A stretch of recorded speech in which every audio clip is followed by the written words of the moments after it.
السلام عليكم ورحمة الله وبركاته. إن الحمد لله والصلاة والسلام على عبد الله ورسوله نبينا محمد وعلى آله وصحبه أجمعين. أما بعد، فأعوذ بالله من الشيطان الرجيم. إن الذين قالوا ربنا الله ثم استقاموا تتنزل عليهم الملائكة ألا تخافوا ولا تحزنوا وأبشروا بالجنة التي كنتم توعدون. وقال تبارك وتعالى: إذ قال إبراهيم لأبيه وقومه إنني براء مما تعبدون إلا الذي فطرني فإنه سيهدين. বাংলাদেশ জমিয়ত আহলে হাদিসের অন্যতম ঐতিহ্যবাহী সাংগঠনিক জেলা টাঙ্গাইল জেলা জমিয়ত আহলে হাদিসের উদ্যোগে আয়োজিত আজকের এই আন্তর্জাতিক কনফারেন্স, আন্তর্জাতিক এজন্যই বলছি, এই কনফারেন্সে আমন্ত্রিত মেহমানগণ শুধু বাংলাদেশের মধ্যে সীমাবদ্ধ নন। কি বলেন, ঠিক কিনা? সুতরাং এটি একটি বলবো আমরা আন্তর্জাতিক কনফারেন্স। এই কনফারেন্সের মাননীয় সভাপতি আমাদের সকলের শ্রদ্ধাভাজন বাংলাদেশ জমিয়ত আহলে হাদিসের সম্মানিত সভাপতি অধ্যাপক ডক্টর আব্দুল্লাহ ফারুক হাফিজাহুল্লাহ, জমিয়ত আহলে হাদিস এবং জমিয়ত শুব্বানে আহলে হাদিসের কেন্দ্রীয় মেহমানবৃন্দ, বিশেষ করে আজকে যারা আমাদের বিভিন্ন দেশ থেকে আমন্ত্রিত মেহমান, প্রধান অতিথি হিসাবে সৌদি আরব থেকে শেখ ডক্টর মোহাম্মদ বিন বখরিত আল হুজাইলি হাফিজাহুল্লাহ, জর্ডান থেকে শেখ ডক্টর ওসামা বিন আতায় আল উতাইবি হাফিজাহুল্লাহ, পাকিস্তান থেকে শেখ কারি খলিলুর রহমান জাবিদ হাফিজাহুল্লাহ, নেপাল থেকে শেখ ওয়ালিউল্লাহ রায় আল মাদানী হাফিজাহুমুল্লাহ জামিআ, জেলা জমিয়ত আহলে হাদিসের সম্মানিত সভাপতি, সাধারণ সম্পাদক, অন্যান্য নেতৃবৃন্দ, আমার সামনে সমবেত প্রাণপ্রিয় তাওহীদি ভাই সকল, বিজ্ঞ আলোচক বৃন্দের কাছ থেকে আমরা অত্যন্ত মূল্যবান বক্তব্য শুনে এসেছি। সামনে আরো বিদেশি মেহমান সহ মূল্যবান বক্তব্য আমরা তাদের কাছে শুনবো ইনশাআল্লাহ। এর আগেও অনেকেই স্মরণ করেছেন, আমরা আসলাম, শুনলাম, আসলে কি নিয়ে গেলাম, কি পরিবর্তন করার চিন্তা করলাম, একটু আমাদেরকে ভাবা দরকার, একটু আমাদেরকে কর্মসূচির দিকে নজর দেওয়া দরকার। আল্লাহ রাব্বুল আলামিন আজকের এই সম্মেলন, যেই সম্মেলন জেলা জমিয়ত আহলে হাদিস এর আয়োজনে বটে, কিন্তু বলবো আমরা সবাই জানি, যার মূলে পরিকল্পনা ও বাস্তবায়নে রয়েছেন আমাদের অত্যন্ত প্রিয়জন বিশিষ্ট শিক্ষাবিদ ডক্টর শরীফুল ইসলাম রিপন হাফিজাহুল্লাহ, এবং আরো যারা আঞ্জাম দিয়েছেন, আপনারা যারা এই সম্মেলনকে সফল করার জন্য ভূমিকা রেখেছেন, সকলকে কৃতজ্ঞতা জানাই, মোবারকবাদ জানাই। আল্লাহ সকলের এই চেষ্টা প্রচেষ্টাকে কবুল করে নিন। সময় আমাদের খুবই স্বল্প, যেহেতু অনেক জনের বক্তব্য শুনবো, আপনারা আবার এরপরে যাবেন। দুটি ছোট্ট আয়াত পেশ করেছি। আহলুল হাদিস, তাদের সামনে আজকে বহু দাওয়াত আসতে পারে, তাদের সামনে বহু বক্তব্য আসতে পারে, কিন্তু আহলুল হাদিস কখনো তাওহীদের পথ থেকে বিচ্যুত হতে পারে না, কখনো তাওহীদের পথ থেকে পিছু হটতে পারে না। তাওহীদ ও সুন্নাহ হলো আহলে হাদিসের মূল বিষয়। হতে পারে আমি কারাগারের সম্মুখীন হতে পারি, আমি বহু বিপদ আপদের সম্মুখীন হতে পারি, ওই তাওহীদের ইমাম ইবনে তাইমিয়া রাহিমাহুল্লাহ কত বছর আগে আমাদের জন্য তার সেই মূল্যবান বক্তব্য রেখে গেছেন। তিনি বলেন, মাযা ইয়াফআলু বি আ'দাই ইন্না সিজনি খালওয়াতুন ওয়া নাফি সিয়াহাতুন ওয়া কতলি শাহাদাতুন। আমার শত্রুরা, যারা তাওহীদের শত্রু, যারা সুন্নাহর শত্রু, যারা সঠিক ইসলামের শত্রু, যারা সালাফি মানহাজের শত্রু, ওই শত্রুরা কি করতে চায়? তারা কি আমাকে সিজনে জেলখানায় ভর্তি করতে চায়?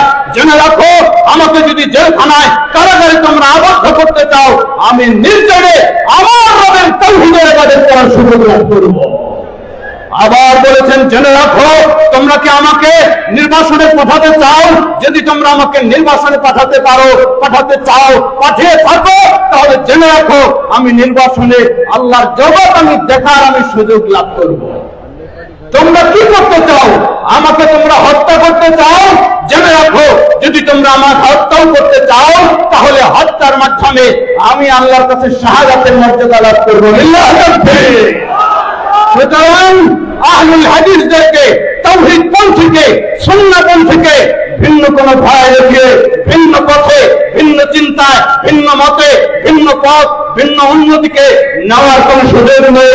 আমাদের মূল ব্যক্তি হলেন মূল ইমাম হলেন, মূল লিডার হলেন, মূল মডেল হলেন নবী মুহাম্মদ সাল্লাল্লাহু আলাইহি ওয়াসাল্লাম। মক্কার জীবনে সামাজিকভাবে বয়কটের সম্মুখীন হননি, হয়েছেন। মক্কার জীবনে নির্যাতনের শিকার হননি কি? মক্কার জীবনে মক্কা থেকে মদিনায় হিজরত করেননি, করেছেন, কিন্তু তবু ভিন্ন চিন্তার সাথে কখনো একাত্মতা ঘোষণা করেননি। তাই আমাদের মানহাজ হবে যা আল্লাহ সুবহানাহু ওয়া তাআলা বলেন, ইন্নাল্লাযীনা ক্বালু রাব্বুনাল্লাহ, আমাদের রবকে, মাবুদকে, খালিককে, রাব্বুনাল্লাহ সুম্মা ইসতাকামু, গোটা জীবন মৃত্যুর মুহূর্ত পর্যন্ত তাওহীদের উপর প্রতিষ্ঠিত থাকবে। তাতানাজ্জালু আলাইহিমুল মালায়েকা আল্লা তাখাফু ওয়া লা তাহজানু ওয়া আবশিরু বিল জান্নাতিল্লাতী কুনতুম তুআদুন। ওই তাওহীদের উপর যদি আপনি অবিচল থাকতে পারেন, তাওহীদের উপরে অটল থাকতে পারেন, দুনিয়ার জীবনে প্রতিষ্ঠিত হওয়ার জন্য তার সাথে যাবেন, অমুকের সাথে যাবেন, তমুকের সাথে যাবেন, এটি কখনো তাওহীদবাদীদের জন্য শোভা পায় না। তাওহীদবাদী একজন হলে তাওহীদের উপরে সে অবিচল থাকবে। যা দ্বিতীয় আরেকজন ইমাম সেই ইব্রাহিম আলাইহিস সালাতু ওয়াস সালাম, যিনি আল্লাহ রাব্বুল আলামিনের নির্দেশনায় স্পষ্ট ঘোষণা দিয়েছেন।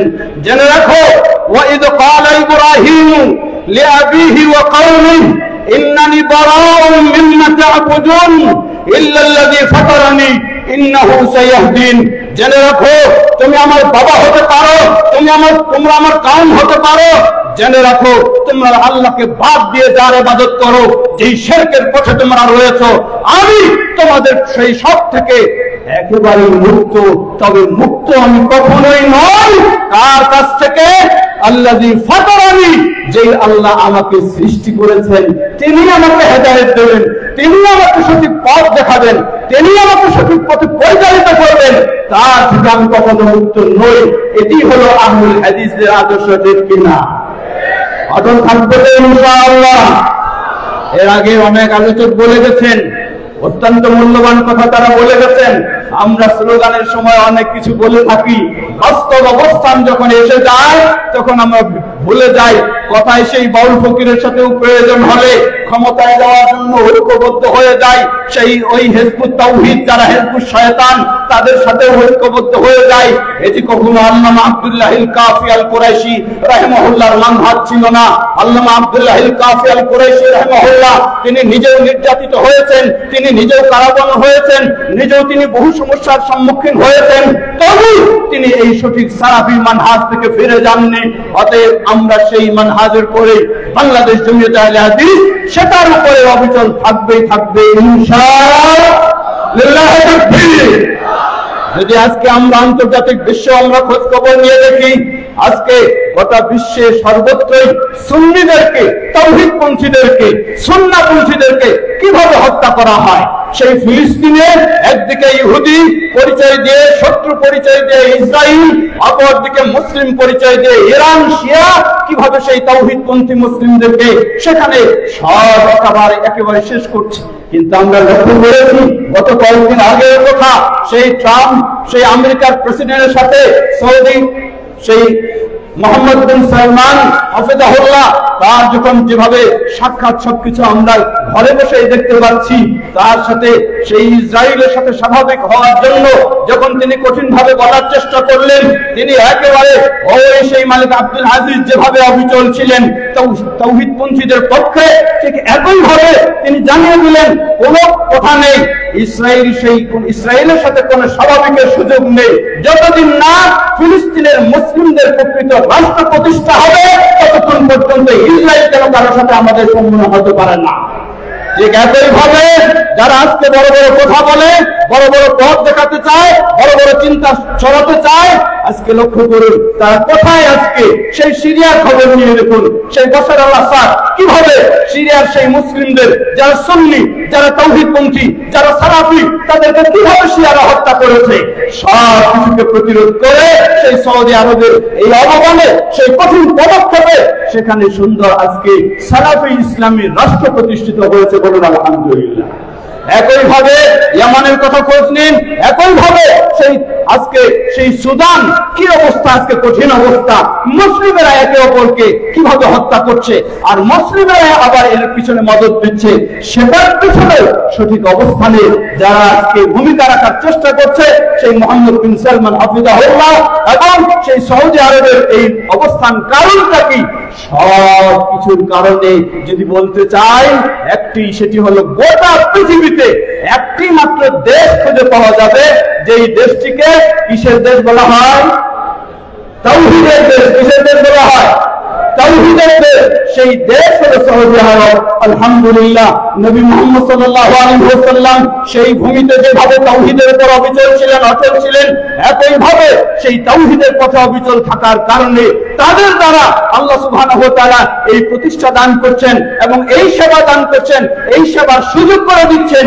আজও বাংলাদেশ জমিয়তে আহলে হাদিস সেই সঠিক মানহাজের উপরে যখন অবিচল থাকবে, তাওহীদের উপর যখন অবিচল থাকবে, ইনশাআল্লাহ শুধু কথায় নয়, শুধু কথায় নয়, কাজে যখন আমরা বাস্তবে হতে পারবো, আমাদের আকীদাও সেভাবে সুন্দর হবে, আমাদের আমলও সেভাবে সুন্দর হবে, আমাদের দাওয়াতও সেভাবে সুন্দর হবে, আমাদের সব কিছু যখন সুন্দরভাবে করতে পারবো, ইনশাআল্লাহ বাংলাদেশ জমিয়তে আহলে হাদিসও সেই পরিবেশ তৈরি করতে পারবে ইনশাআল্লাহ।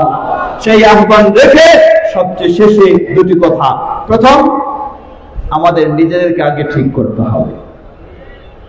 একটু আগেই ডক্টর মুসলিউদ্দিন সাহেব হাফিজাহুল্লাহ একটা মূল্যবান কথা বলেছেন, কত বড় নেতা কিন্তু তাওহীদও চিনে না। তা আমরা তাওহীদের জন্য চিৎকার দিয়ে বলি, আবার নিজের তাওহীদও যদি আমাদের ঠিক না থাকে তাহলে আমাদের দ্বারাও কিছু হবে না। আগে নিজে ঠিক করতে হবে, পরিবার ঠিক করতে হবে, সমাজকে ঠিক সেভাবে তাওহীদ ও সুন্নাহর আলোকে গড়ে তুলতে হবে। অটোমেটিক ভাবে যেই দেশে সেই দেশও গড়ে উঠবে ইনশাআল্লাহ। সেভাবেই আল্লামা আব্দুল্লাহ কাফি আল কুরাইশি রাহিমাহুল্লাহ একটি সুন্দর গঠনতন্ত্র আমাদেরকে দিয়ে গেছেন। আমরা যেন সেই আলোকে ঐক্যবদ্ধ হয়ে সুন্দর আন্তরিকতার সাথে অগ্রসর হতে পারি। আল্লাহ আমাদের সবাইকে সে তৌফিক দান করুন। কথা দীর্ঘ সুযোগ নেই, হয়তো বা দীর্ঘ হয়ে গেছে, এর জন্য দুঃখিত।